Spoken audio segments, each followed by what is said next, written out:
Hello and welcome to this week's edition of AACRAO's Credential Chats. I'm your host, Noah Geisel. Really excited to be joined this week by Rob Coyle. Rob is the Digital Credentials Program Manager at One EdTech. And Rob, I really just double gratitude for you joining us this week. While I'm sitting here trying to figure out how to keep plants alive in Frankenweather in Colorado, you're dealing with back to school for all of your kids. So really appreciate you taking the time to join us this week.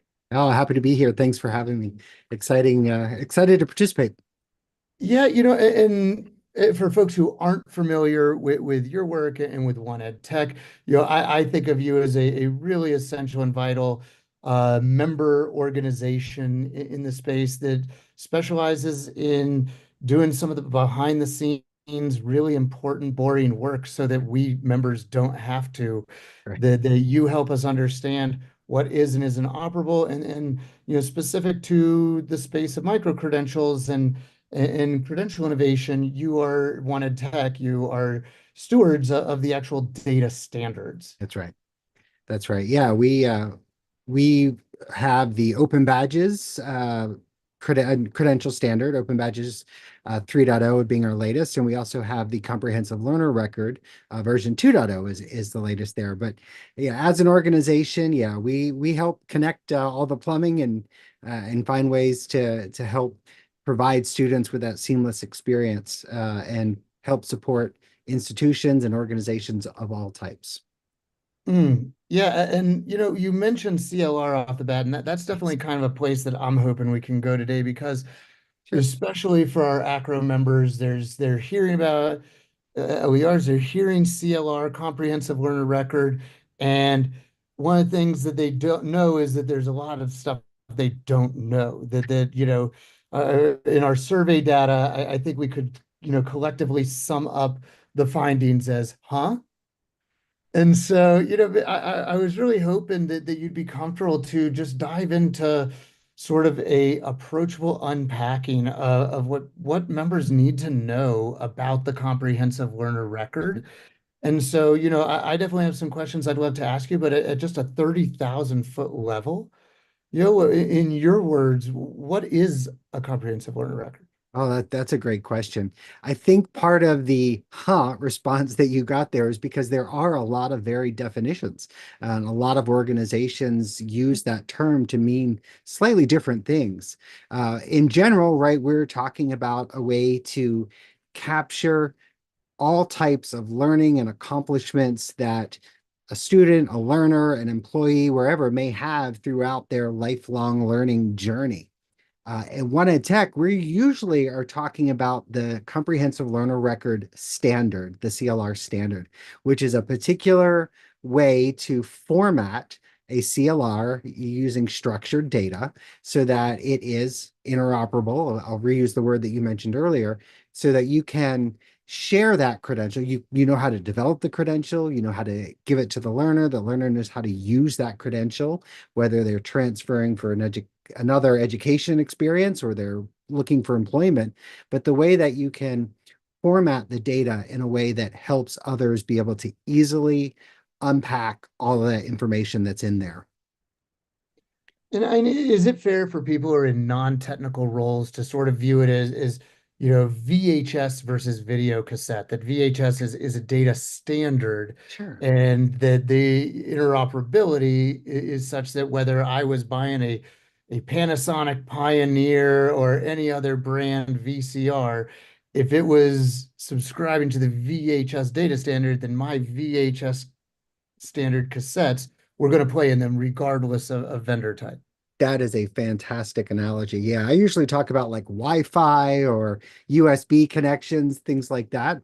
But I love the VHS analogy, and not just because I'm old and remember those glory days of Blockbuster, but it's just the idea that right there's a almost a universal plug and play that regardless of what vendor you're using, what LMS you're using, what wallet standard you're using, that your data can easily transfer between them and will work almost anywhere.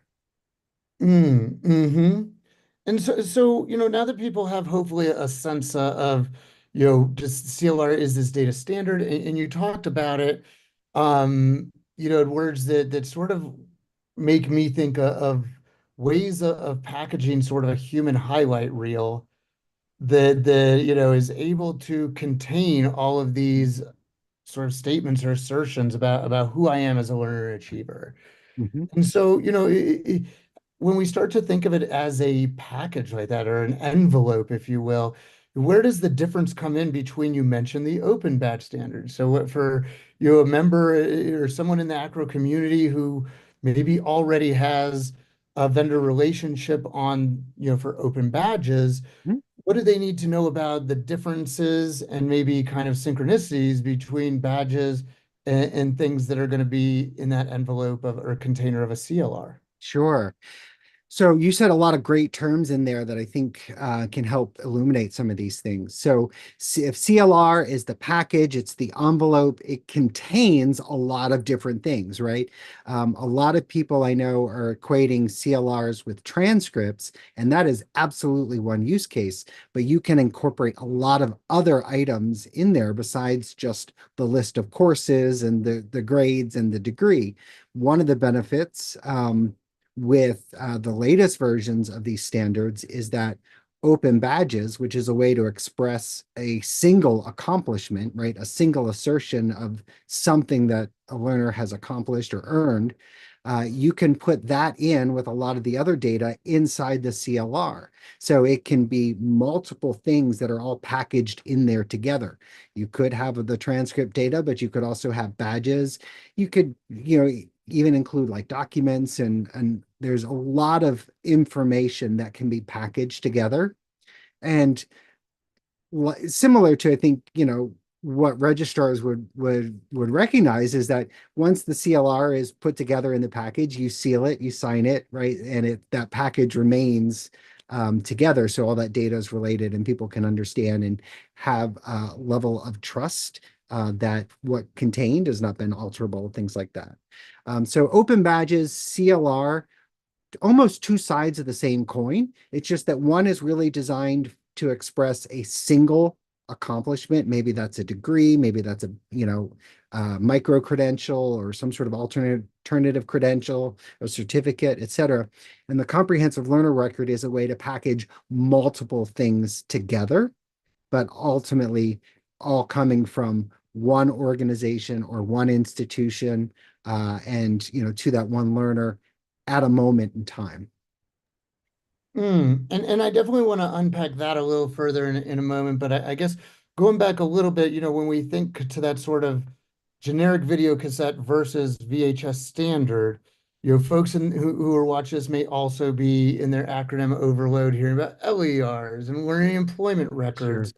And so when we think of, and you alluded that there's a lot of different things being called CLR. Right. And so, in your role, One Ed Tech, are you seeing members maybe where they're sometimes applying the wrong smell test to, is this a CLR? And they're calling things a CLR that maybe Mhm. are in a bigger tent of containers or envelopes, but maybe aren't actually that standard, the CLR standard. So they look and smell and taste a lot like a CLR, but aren't. Sure, absolutely. So I think a lot of the things that we're here nowadays are, the LER versus CLR, right? What is a learner and employment record? What is a comprehensive learner record? I think a lot of people are kind of merging those together in a lot of ways as well. So LER being, again, this is another term that doesn't necessarily have a universal definition just yet, although thanks to AACRAO, we're working on it. Um, but the idea that, right, there's a lot of different elements that could be included in an individual or a learner's complete record of their learning experiences and their educational and employment experiences, right? It could be your transcripts from high school or transcripts from college. It could also be, your work visas and work permits and all of those things that ultimately could get all packaged together. Um, but it's only when they're packaged in a very particular format using a data standard that something becomes in that format of a CLR. There's some other supporting ways. There's something you'll hear out there called the verifiable credentials standard, the W3C verifiable credentials, which offers a lot of the exact same functionality, the ability to package everything together in a way that is verifiable and cryptographically signed, et cetera. As a matter of fact, the open badges and comprehensive learner record standards are built on the W3C standard. So they are by themselves verifiable credentials. And I'm sorry, I'm throwing even more letters out there for you, but the idea is that, right, you can put a lot of different things. You can call a lot of different things under this umbrella term of, a CLR or even an LER, but it's not when you're putting those items in a particular format in a specific way that you can really gain that full interoperability. And that's where the data standard comes in, right? How to format that data so that it can be easily shared and used by the learner, by the earner, as they, go to share that with a potential employer or with a new educational institution or things like that. I'm kind of hearing that in some ways, is somebody might be watching this and think, they're trying to make this sound so futuristic and brand new.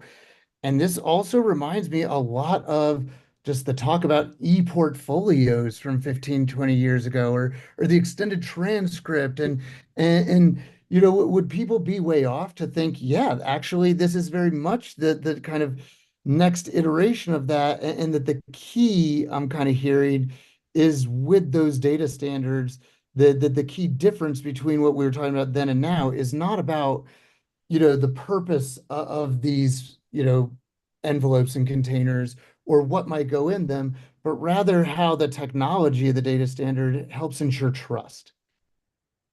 Spot on. So the comprehensive learner record, the CLR standard, actually grew out of the e-transcript back in the day. It really wasn't that many years ago, but it sure feels like it was. So yeah, the idea that you can put a lot of additional information, and what has happened with the CLR standards is as it has been iterated, is we've come up with very specific ways that say, let's put the data in and let's call it this. So even if every institution, right, some talk about badges, some talk about micro-credentials, some talk about alternative credentials. We all have slightly different permutations, but we're all trying to get to the same thing. So if we can create a universal standard structure that says, let's put all these different types of data in this one field, and let's put all the address information in this field and do that, so that we can have these agreed upon ways to format the data, regardless of maybe our institutional or organizational differences. Mm. We can create that universally understood credential that can be shared. And going back to that envelope analogy, I'm picturing in my head, what if, as record keepers, as a lot of AACRAO members are, we were to put more in the envelope than a transcript and, seal it, put a Mhm. rubber stamp on it and seal it in Scotch tape, that's almost analogous to what we're talking about. It is just being able to get a lot more creative and accepting of what might go in there while still being able to offer assurances for audiences Right. of these envelopes that what's in there is verifiable, it's Mhm. issued by us, it's trustworthy, and there's a reason it has our brand. That's right. I mean, it really is the very similar concept. It's just moving things into a more digital way for the credential to be interpreted, right? We already can do like a PDF that makes things digital, but when we add all this information into these specific formats, then it helps both humans and machines, right? If we're talking about student information systems or, applicant tracking systems, to be able to easily interpret and analyze that data and make meaning from it. But it's very similar to, the transcripting way that we do things now, but it does add a little bit more, right? There's additional functions in terms of being able to include a lot more information than we typically would include in a traditional transcript. It also, how the different items within the CLR, how they're connected, you can actually build alignment and show relationships between them. So how certain credentials and certain courses stack up to a certificate that's all part of a degree. You can show some pathways and things like that in there. Yeah, I mean the powerful opportunities with storytelling are definitely pretty cool. We have like under a minute left, Rob. So a quick challenge. If in like 3 breaths or less, could we do just a quick myth busting that I would love for to hear your take on that? We hear people talk about the CLR. Mhm. And unless I'm misunderstanding, I think that that might be sort of a misunderstanding of what Mhm. how we picture what this actually looks like. That a given learner is not going to have a CLR from us. And so Absolutely. if can you in just a few breaths sort of share from your perspective what the key thing for people to understand on that? Sure. Just like, we have high school transcripts and college transcripts and graduate degree transcripts, right? There are reflections of what a student has done or earned at moments of time from different institutions. And so if a student is applying for an internship and they need to send their transcript in the form of a CLR, for example, that's going to be a snapshot of what that earner or learner has done at that moment. When they complete their education journey at your institution, or they're at a degree milestone, there might be another CLR that's issued. So it's entirely possible throughout a lifelong journey, learning journey, that you will collect CLRs from multiple institutions and maybe even multiple from one institution as you go through your journey. Yeah, so a CLR it's a moment in time. And you will collect others, and quite possibly institutions will issue a learner a multiple CLRs throughout their time at that institution. I appreciate you being game to do stuff under pressure like that. I know this was fast and furious. Our time is up. Rob Coyle, Digital Credentials Program Manager from One Tech. Thank you so much for spending your time with us on this Monday afternoon. Oh, thanks. Great to be with you. Thanks everybody for joining in and have a badge-worthy week.